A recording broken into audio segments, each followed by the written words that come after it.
Kolkata doctor rape case. अगर आप इस घटना या न्यूज़ को कुछ दिनों से फॉलो कर रहे हैं और आपको भी समझ में नहीं आ रहा है कि हमारे ही मानव समाज में से जो किसी दूसरे प्लेनेट से नहीं आए हैं, हमारे जैसा ही एक व्यक्ति ऐसी हैवानियत कैसे कर सकता है और ऐसी समस्या को जड़ से कैसे ख़त्म किया जा सकता है, तो आप सही जगह आए हैं। तो आज इस वीडियो में समस्या की जड़ को जानेंगे और इस जड़ को कैसे ख़त्म किया जाए इसके बारे में भी बात करेंगे। मैं अपने पर्सनल लाइफ एक्सपीरियंसेस के बारे में भी इस वीडियो में बात करूंगा ताकि हम इस समस्या को और गहराई से समझ सकें। अगर आपको भी लगता है कि आपका माइंड बहुत डिस्ट्रैक्टेड रहता है, फोकस नहीं कर पाते हैं, गुस्सा आता है, तो आइए हम जानेंगे कि मैंने मेरी लाइफ में किस उम्र में क्या प्रॉब्लम फेस की और उन सभी प्रॉब्लम्स की जड़ को मैंने जड़ से कैसे खत्म किया। मैं रामोदास दास आप सभी का शिक्षामृत यूट्यूब चैनल में स्वागत करता हूँ। कोलकाता के एक मेडिकल कॉलेज में 9 अगस्त की रात 31 वर्षीय एक महिला डॉक्टर अपनी नाइट ड्यूटी कर रही थी। अपने दोस्तों के साथ डिनर करने के बाद वह अकेली सेमिनार हॉल में ही सो गई। उसी दौरान रात 3 बजे एक व्यक्ति उसी हॉल में सोने आता है और महिला को देख उसके ऊपर झपट पड़ता है। मारपीट और बहुत सारे घाव देने के बाद वह आदमी उस महिला के साथ दुष्कर्म भी करता है। यह बात जब सुबह सभी को पता चली तो पुलिस तुरंत घटनास्थल पर पहुंचती है और घटनास्थल के सबूतों के जरिए अपराधी को पकड़ लिया जाता है। लेकिन तब तक कोलकाता के लोग सड़कों पर उतर आए थे। सारे डॉक्टर्स भी प्रोटेस्ट कर रहे थे और जब यह बात पूरे देश में आग की तरह फैल गई तो सरकार ने भी इस बात को गंभीरता से लेकर इस केस को सीबीआई को सौंप दिया। सीबीआई अब इस पूरे मामले की जांच कर रही है। अब यह केस सुप्रीम कोर्ट को सौंप दिया गया है। यह सब पूरी घटना के बारे में शायद आप लोग मुझसे कहीं ज़्यादा अच्छा जानते होंगे, लेकिन मेरा मेन मुद्दा यह है कि ऐसा घिनौना काम करने वाला हैवान कहीं किसी दूसरे ग्रह से नहीं आया है। मैं और आपके बीच में से ही कोई एक व्यक्ति इस तरह की हैवानियत क्यों और कैसे कर बैठता है। क्या कभी आपने सोचा है? इसका मुख्य कारण है अनकंट्रोल्ड माइंड। लेकिन फिर ये सवाल आता है कि अनकंट्रोल्ड माइंड तो हमारा भी है। हम भी कहीं न कहीं अपने मन के बहाव में इधर उधर चले जाते हैं, डिस्ट्रैक्टेड रहते हैं, लेकिन इतना नहीं कि ऐसी हैवानियत कर लेते हैं।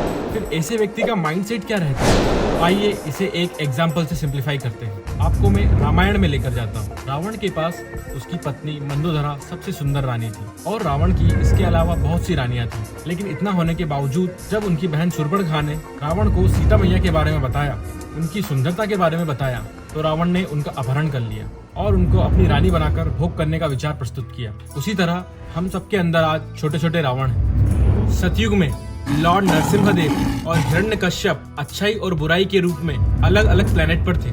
फिर त्रेता में एक ही प्लेनेट पर अलग अलग देश में होने लगे और द्वापर में एक ही परिवार में एक ही घर में होने लगे। और आज इस कलयुग में एक ही व्यक्ति के अंदर राम और रावण अच्छाई और बुराई के रूप में विद्यमान है। लेकिन जब भी हमारे अंदर छुपे हुए छोटे से रावण को कोई उत्तेजित करता है तो यह अनकंट्रोल्ड हो जाता है। और जैसे पहले सीता मैया रावण की सिर्फ सोच में थी, उन्हें रावण की इच्छा में और फिर उन्हें किडनैप करने के एक्शन में लाने के लिए शूर्पणखा ने आग में घी डालने जैसा काम किया। उसी प्रकार हमारे लिए आज की शूर्पणखा ये एडवर्टाइजमेंट और मीडिया इंडस्ट्री है। बार बार हर बार जब मोबाइल में, टीवी में, एडवर्टाइजमेंट में, बिलबोर्ड पर, हर जगह, हर एड में वुमन को ऐसे दिखाया जाता है जैसे वो कोई ऑब्जेक्ट हो। और अगर आप हैंडसम दिखना चाहते हैं, कूल बनना चाहते हैं, तो ये करिए, वो करिए, ऐसा ये एडवर्टाइजमेंट इंडस्ट्री शो करती है। हर व्यक्ति के अंदर ये रावण शांत बैठा है, लेकिन जैसे ही मोबाइल पर पॉर्न देखता है तभी उसके मन में स्त्री के प्रति रेस्पेक्ट खत्म हो जाती है। उसे एंजॉय करने की नज़र से देखने लगता है। और क्योंकि हमारे मन के सिर्फ 3 काम हैं, थिंकिंग, फीलिंग और विलिंग, तो व्यक्ति किसी चीज के बारे में सोच कर उसको पाने की इच्छा विकसित कर लेता है। फिर उसको पाने के लिए जो एक्शन करना पड़े वो करता है, फिर वह क्राइम ही क्यों ना हो। ये दुष्परिणाम है अनकंट्रोल्ड माइंड का। आप सबको ये बहुत सिंपल लग रहा होगा, लेकिन यह इतना आसान नहीं। ये एक साइकोलॉजिकल गेम है। हमारे मन पर इन सभी चीजों का बहुत ज्यादा प्रभाव पड़ता है। तो जरा सोचिए हमारी जनरेशन पर और हमारे बच्चों के मन पर इसका क्या प्रभाव पड़ेगा। लेकिन क्या इस हिसाब से मीडिया और एडवर्टाइजमेंट इंडस्ट्री बंद हो जाना चाहिए? लेकिन फिर डेवलपमेंट कैसे होगा? कैसे हम उन्नति करेंगे? इसका आंसर मैं आपको सॉल्यूशन वाले पार्ट में दूंगा। ऐसे ही एक बार अर्जुन श्री कृष्ण से भगवत गीता में पूछते हैं कि व्यक्ति जानते हुए कि यह पाप है फिर भी वह क्यों करता है, और कृष्ण उत्तर देते हैं कि 2 कारणों की वजह से व्यक्ति जानकर भी पाप करता है। पहला है लस्ट और दूसरा है रजोगुण। हम इस वीडियो में थोड़ा लस्ट के बारे में भी बात करेंगे। रजोगुण के बारे में जानने के लिए एक अलग से वीडियो चाहिए। अगर आप इस टॉपिक पर वीडियो चाहते हैं तो कमेंट बॉक्स में कमेंट कीजिए। अब मैं जानता हूं कि आपके मन में एक सवाल और आ रहा होगा कि ऐसा सब है तो बाकी सब लोग क्यों ऐसी हरकतें नहीं करते, जबकि सभी लोग मोबाइल और इंटरनेट से प्रभावित हैं, तो फिर कुछ लोग ही क्यों ऐसे हैवान बनते हैं। इसका मुख्य कारण है हमारा एजुकेशन सिस्टम। आप मानो या ना मानो, ये कड़वा सच है दोस्तों कि आज हमारा एजुकेशन सिस्टम एक मनी मेकिंग मशीन सिस्टम बन गया है। मेरी भतीजी है, वो स्कूल जब जाती है तो मैं देखता हूँ कि उसके बैग का वजन उसके वजन से कहीं ज़्यादा है। आज का हमारा एजुकेशन सिस्टम ये सिखा रहा है कि कैसे सिर्फ पैसा कमाना है, और ये सिखाकर वो लोग भी बिजनेस कर रहे हैं। मैं ये नहीं कह रहा हूँ कि एजुकेशन सिस्टम गलत है, लेकिन हमारे एजुकेशन सिस्टम में spiritual education, moral education, value education ना होना इसकी कमी को दर्शाता है।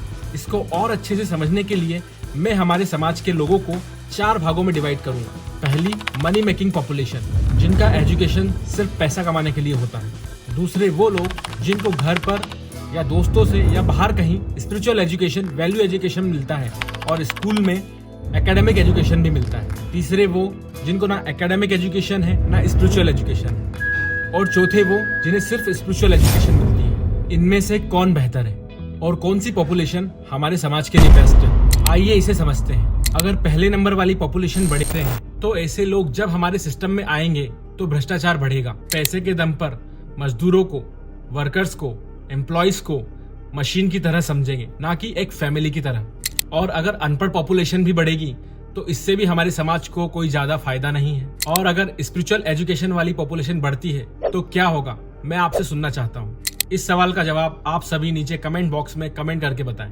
और अंत में, अगर हमारे पास ऐसी पॉपुलेशन है जो पढ़ लिख कर पैसा कमाना भी जानती हो और जो स्पिरिचुअल और मॉरल एजुकेटेड भी हो, जिसे पता हो कि हर व्यक्ति, बच्चे, महिला, जानवर और परिवार, इन सब के साथ कैसे व्यवहार किया जाता है, वुमन को कैसे प्रोटेक्ट किया जाता है, वुमन को ऑब्जेक्ट की तरह न देखकर उसकी रेस्पेक्ट कैसे की जाती है, तो हम ऐसे क्राइम से छुटकारा पा सकते हैं। हम बहुत खुशनसीब हैं कि हमारा मन इतना अनकंट्रोल्ड नहीं है, क्योंकि कहीं न कहीं शायद हमारे परिवार, दोस्तों या स्पिरिचुअल टीचर्स से हमें स्पिरिचुअल और मॉरल एजुकेशन मिली। अब हम ये जानेंगे कि ये प्रॉब्लम किसी व्यक्ति के मन में स्टार्ट कहाँ से होती है और कैसे बढ़ती है। इस दुनिया में हर व्यक्ति कुछ न कुछ पाना चाहता है। जैसे बच्चे वीडियो गेम चाहते हैं, चॉकलेट चाहते हैं, मोबाइल चाहते हैं, साइकिल चाहते हैं, कार्टून देखना चाहते हैं। वहीं कोई यंग पर्सन कार चाहता है, बंगला चाहता है, बाइक चाहता है, आईफोन चाहता है। सब कोई कुछ न कुछ चाहते हैं, और ये चाहत उस चीज के बारे में सुनने, देखने, बात करने और विचार करने से और तीव्र हो जाती है। इसलिए बार बार हमारे मोबाइल पर वही ऐड दिखाया जाता है जिसकी हमें चाहत होती है। That is called contemplation. उसी तरीके से यदि कोई व्यक्ति पॉर्न एडिक्टेड है, या वो मैन या वुमेन को ऑब्जेक्ट की तरह देखकर उसको यूज करने के बारे में कंटेम्पलेट करता रहता है, तो धीरे धीरे ये कंटेम्पलेशन लस्ट में बदल जाती है। Lust is nothing but trying to enjoy something which doesn't belong to me. और धीरे धीरे ये लस्ट इतना बढ़ जाता है कि एक व्यक्ति उसे एक्शन में लाने का प्रयास करता है। इसलिए वो व्यक्ति उस ऑब्जेक्ट या वस्तु को पाने की कोशिश करता है, लेकिन जब उसे वह ऑब्जेक्ट नहीं मिलता है तो बहुत गुस्सा आता है, क्योंकि जो चीज़ उसकी है ही नहीं वह उसको क्लेम करना चाहता है। और जब ये गुस्सा बढ़ जाता है तो वह उस चीज़ से अटैच हो जाता है और उसे समझ नहीं आता है कि क्या सही है और क्या गलत, और इस तरह वो उसका इंटेलिजेंस खो बैठता है। देखिए, ये तरीका होता है कि एक अच्छा भला व्यक्ति, हमारे बीच में रहने वाला व्यक्ति, सिर्फ कंटेम्पलेशन से ही इतना बड़ा क्राइम कर सकता है। लेकिन आप सब सोच रहे होंगे कि अगर इतना सब प्रॉब्लम है तो फिर सॉल्यूशन क्या है। तो आइए फिर सॉल्यूशन के बारे में बात कर लेते हैं। ट्राई कीजिए अच्छे, वाइस और स्पिरिचुअल लोगों के साथ एसोसिएट करने का। उससे हमारा मन और इंटेंशंस ग्रेजुअली प्योर होते हैं। आप सोच रहे होंगे कि आज की तारीख में कैसे ऐसा एसोसिएशन मिलेगा, लेकिन जहाँ चाह है वहाँ राह है।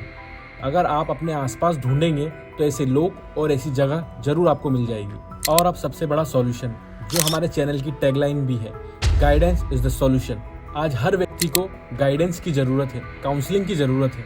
बिना गाइडेंस के और काउंसलिंग के तो हम करियर भी नहीं चुनते हैं। तो आपकी लाइफ के बारे में डिसीजन या लाइफ में कोई प्रॉब्लम्स को बिना गाइडेंस के कैसे सॉल्व कर सकते हैं। मैं यह मानता हूँ कि हर एक के जीवन में एक ऐसा व्यक्ति होना चाहिए जिससे हम अपने दिल की बात शेयर कर सकें और उसके ऊपर पूरा विश्वास हो, और वो पर्सन सही गाइड करने में मास्टर हो, या हमें एक ऐसे मास्टर के पास ले जाए जो हमें सही डायरेक्शन बता सके। तब तो फायदा है हमारी बात शेयर करने का। लेकिन अब आप सोच रहे होंगे कि ऐसा कौन व्यक्ति है हमारी लाइफ में जिससे हम हमारे दिल की बात शेयर कर सकें, और अगर है भी तो वो कैसे मुझे सही गाइडेंस देगा। कैसे हम किसी के साथ ऐसा संबंध बनाएं या इतना भरोसा करें कि उसके साथ हम हर एक बात शेयर कर सकें। स्पेशली पेरेंट्स अपने बच्चों के साथ कैसे रिलेशनशिप डेवलप करें कि बच्चे हमेशा उनका दिल पेरेंट्स के साथ शेयर करें। इस टॉपिक के ऊपर मैं अलग से एक डेडिकेटेड वीडियो लाने वाला हूँ। सो गाइडेंस इज द सॉल्यूशन। यहाँ पर मैं अपना एक पर्सनल एक्सपीरियंस भी बताना चाहूँगा कि जब मैं स्कूल में था तो मुझे मोबाइल और गाड़ी लेने का बहुत शौक चढ़ा, लेकिन हैसियत तो थी नहीं, सरकारी स्कूल में पढ़ते थे। लेकिन कंटेम्पलेट करते करते ये इच्छा इतनी बढ़ गई कि मैं घर वालों को परेशान करने लगा, और जब वो दिला भी नहीं रहे थे तो गुस्सा भी आ रहा था। एक बार तो इतना गुस्सा आया कि मैंने गुस्से में मम्मी को बोल दिया कि जब मैं बड़ा होऊंगा और जब मैं पैसे कमाऊंगा तो सबसे पहले मैं आईफोन लूँगा। फिर कॉलेज के बाद जब नौकरी लेने की बारी आई तो कंपटीशन की तैयारी करके इंडिया की हर एक एग्ज़ाम का फॉर्म भर रहा हूँ और हर एक कंपटीशन एग्ज़ाम भी दे रहा हूँ, लेकिन नौकरी नहीं मिल रही है। ऐसा नहीं कि मैं तैयारी नहीं कर रहा था, लेकिन बस जॉब नहीं लग रही थी। तो गुस्सा भी आ रहा था, डिप्रेस था, दुखी था। लेकिन फिर मुझे कुछ वाइस लोगों का एसोसिएशन मिला और स्पिरिचुअल टीचर्स मिले जिन्होंने सिखाया कि ऐसी सिचुएशन से कैसे डील किया जाए, और कुछ प्रैक्टिकल सॉल्यूशन जिनको अप्लाई करने के बाद मेरा जीवन 180 डिग्री चेंज हो गया। और आज मैं मेरी लाइफ में बहुत खुश हूँ, सेटिस्फाइड हूँ और सुखी हूँ। लेकिन हाँ, मैं अच्छे लोगों से एसोसिएट करता रहा। उन्हीं के गाइडेंस से कुछ स्पिरिचुअल प्रैक्टिसेस भी स्टार्ट की, जैसे meditation, book reading, hearing etcetera, जिसके कारण मैं आज अपनी लाइफ से बहुत सेटिस्फाइड हूँ। तो अल्टीमेट पॉइंट यह है कि अगर हमें हमारे समाज और आने वाली जनरेशन को सुधारना है और इस समस्या को जड़ से खत्म करना है तो हमें पर्सनल लेवल पर और सामाजिक स्तर पर बदलाव लाने होंगे। और इस ट्रांसफॉर्मेशन को लाने के लिए शिक्षा अमृत यूट्यूब चैनल एक पहला कदम है, ताकि हमारे मानव समाज में ऐसे अपराधी उठकर खड़े ना हो। इसलिए प्लीज़ हमको हमारे इंस्टाग्राम और फेसबुक पेज पर भी फॉलो कीजिए, ताकि हम सब मिलकर एक परिवर्तन ला सकें। और अगर आपको जानना है कि मैंने मेरे अंदर कैसे ट्रांसफॉर्मेशन लाया और कैसे हमें अपने लिए एक सही काउंसलिंग लेना चाहिए, तो सामने दिख रहे वीडियो में क्लिक करें। Thank you. फिर मिलते हैं अगले वीडियो में।